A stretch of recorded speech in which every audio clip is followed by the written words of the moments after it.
my name is Steve Damasco, Grandmaster Steve Damasco's Shaolin Studios. I like to use, again, I'm using these takes about real self-defense stuff that happens in the streets, okay? And I try to assimilate it the best that I can, okay? For many, many years, starting in high school, I was an agent. I used to book in high school, because I left home at 16 years old.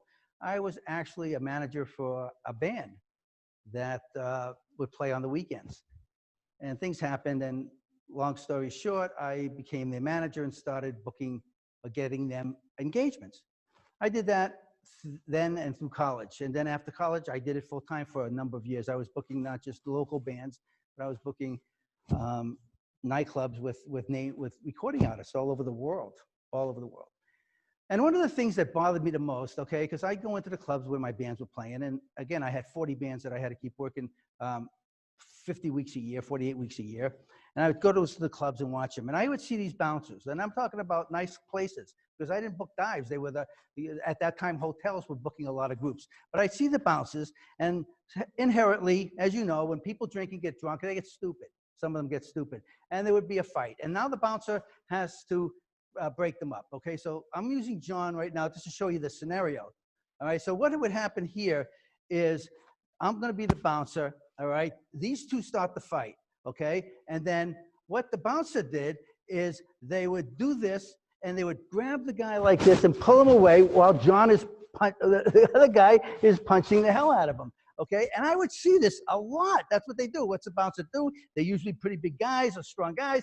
They grab the guy, and meanwhile, while they're grabbing the guy, the fight is now great for this guy, because I'm holding this guy back. So I thought about that. And so, and remember, I go into these clubs not in a gi and not in my warm-up suits. I'm in a suit, ties, with a tie. So I show them that if these guys are fighting, okay, let's say make some fighting, I show them to do this. This is the chin movement. I would come up by the throat, okay, even if they're punching, take my fist and take this guy down. Now I would be here. I would now be in the middle of the two guys. He's down. And if this guy comes at me, boom, I would throw the kick, okay? Why? Because why am I gonna use if he's at a distance, again, if he would be at a distance where he's gonna punch me, I'm gonna block and hit. But most of the time, it would be at a distance where I could kick. Why would I wanna kick? My kick is longer than my punch, unless you're an orangutan, okay? So if I can kick, I'm gonna kick. So the scenario would have been, okay, I'm the bouncer, all right? I'm the bouncer. They're fighting, okay? And they're putting each other. I come in here, I come around the neck, take them down. John comes at me, boom, and I throw that kick. Now, thanks, John, okay? Now, I'm gonna do one more time from the other side, but understand this.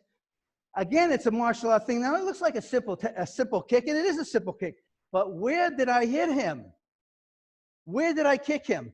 I kicked him right here because, again, understanding centrifugal force, I think that's the right word, he's coming at me, and when I do this and hit him here, his body goes flying up in the air. If anybody remembers what fascinated me the most at the beginning of every one of the Kung Fu series, if you guys remember the Kung Fu series, they would show the monks doing stuff, and the guy would come flying in, and the monk, you're the monk comes flying in, and he does one of these numbers here, boom, boom, and the guy goes flying up in the air.